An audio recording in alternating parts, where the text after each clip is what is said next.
and welcome to the shop. Today's project, I'm going to renew this wooden piece here that's rotted out. This is all part of a water feature that I have in my garden. I'll put a still photograph of it up now.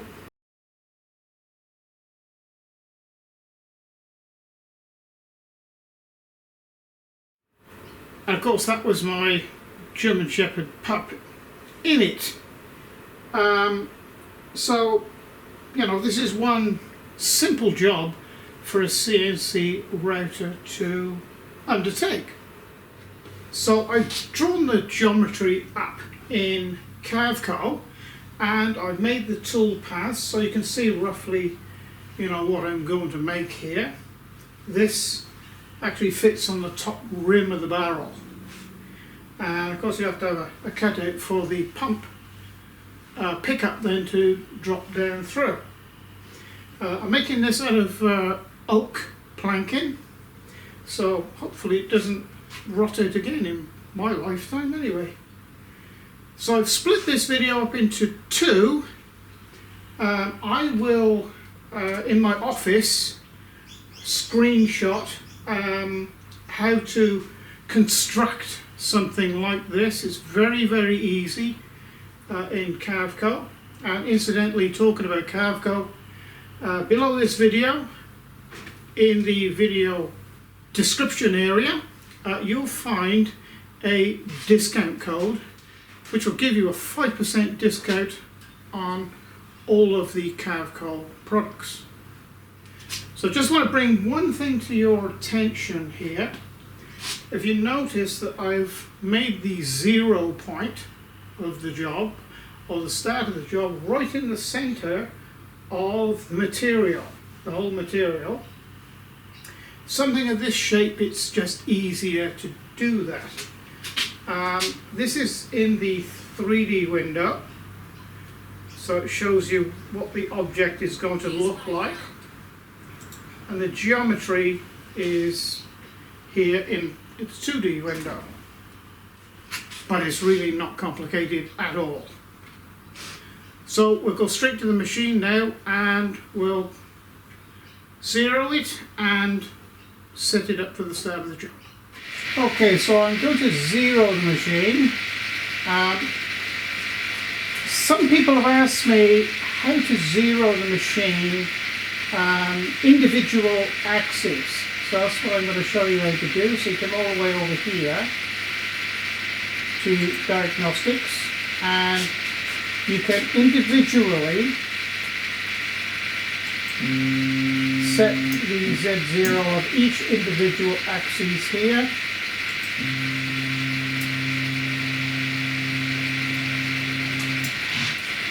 This, incidentally, for those of you who don't know, is Mach 3, which is about a 25-year-old program, but it's, you know, the industry standard for operating CNC routers or milling machines, or lathes for that matter, and I like it. Okay, so we're going to put our first program in, or toolpath, load G-code, and my G-code we put on the desktop just for ease of axes. Cut number 1, there it is there. Okay, so we're going to set up now our Z0. So I'll bring it down to the material now.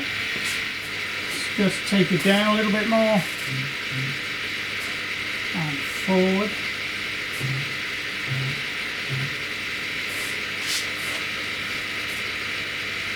This, by the way, is a 6mm or 1/4 inch single flute.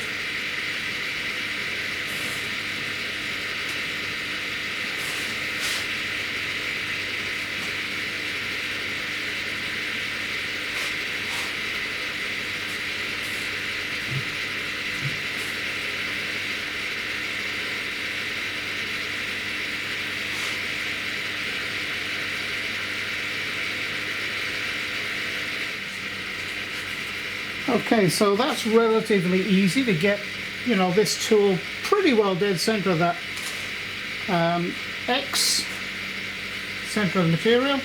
Now just using a thin bit of paper, I'm just going to put under the tool. Okay, I'm just going to be moving this just slightly back and forth. I'm going to bring the tool down just to touch the piece of paper, so then I'll know that it's pretty well on top of the material.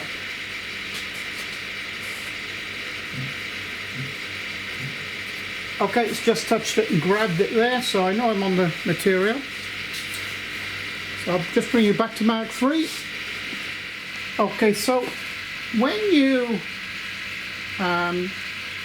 set the machine up, when you first start the machine up then, and you ask the machine to home itself, what you're doing, you're telling the machine, well, go and find your wet fruits corner, and from that it will know exactly, you know, where you are on the table, where it is on the table.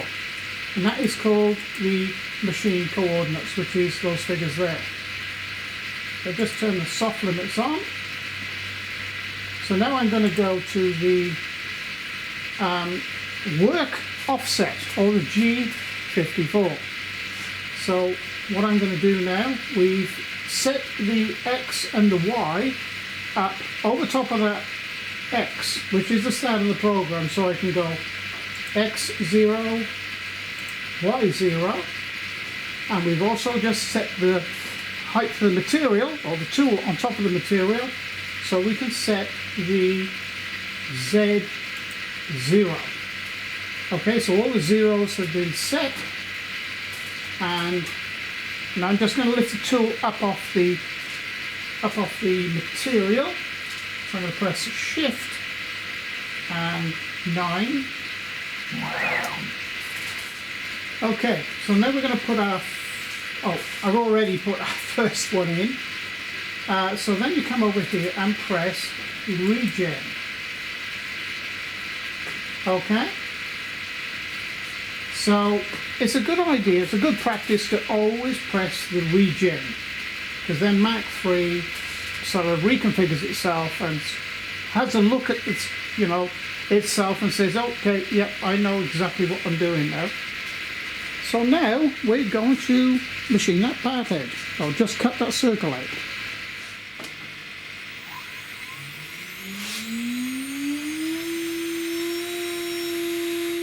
Okay, so here we go.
That is a beautiful clean cut. No finishing required on that. Maybe just a little bit, tiny bit of a burr there, but beautiful cut. So that means the speed and feeds were absolutely correct for this type of material, which is good quality oak actually. Okay, so now I'm going to put the next toolpath in, which is cutting the shape out.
I've stopped the cut because I sort of miscalculated a little bit. I thought that this was going to run just slightly off the edge,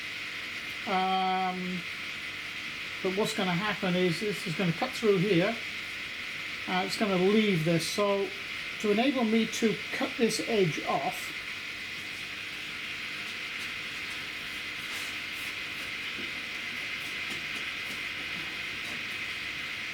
just get something to suck that out and have a look.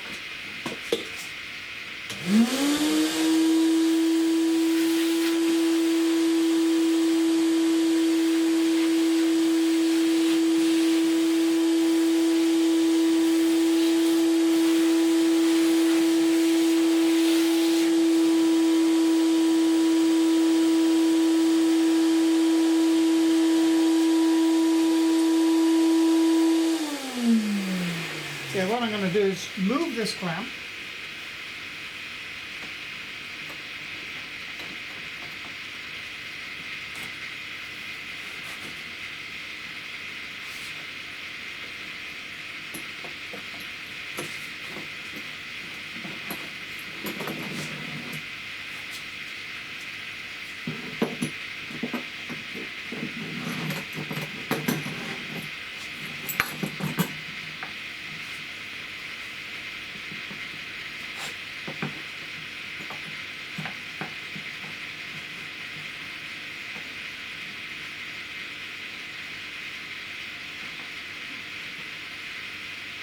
I want to reposition it.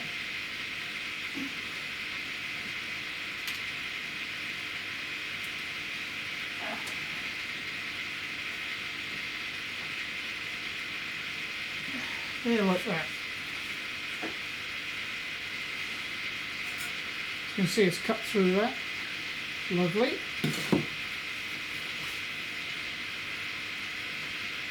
Don't think that's going to move. Should be enough to hold it. It's not under any great load. We'll soon find out anyway.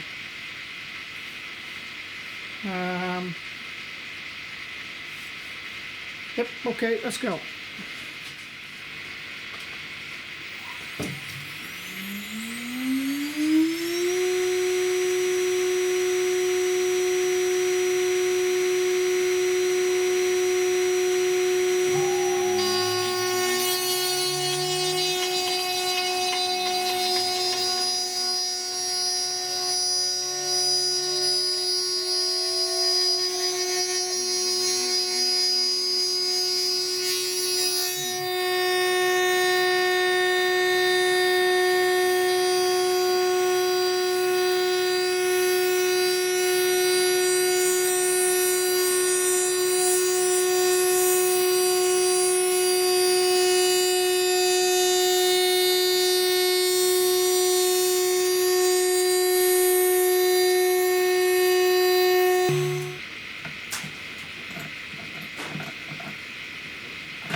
So there you go.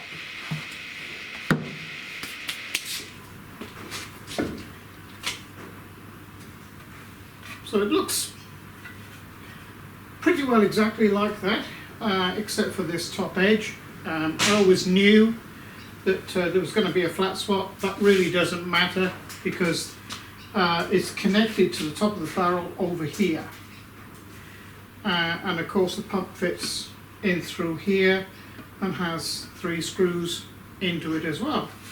So, you know, odd shape. Look, you could cut it out with a jigsaw, but you'd have a lot of finishing to do. Look at that. Perfectly smooth, no sanding required, really. It's a perfect finish. And if you have a fairly sturdy machine, rigid, okay, and you get your speed and feeds right, and you have decent cutters as well. I mean, that's a single flute, 1/4 inch cutter, which is ideal for cutting, you know, sort of all types of wood, plastic and aluminium. It's a good all-rounder. Okay, so don't forget, underneath this video, 5% Carveco code, and please like, subscribe, and if you really like what I'm doing, and to help me keep going, because it's getting very difficult these days, you may consider becoming a patron to the channel. There's lots of stuff on my Patron channel that would be of great interest to you. So until the next video,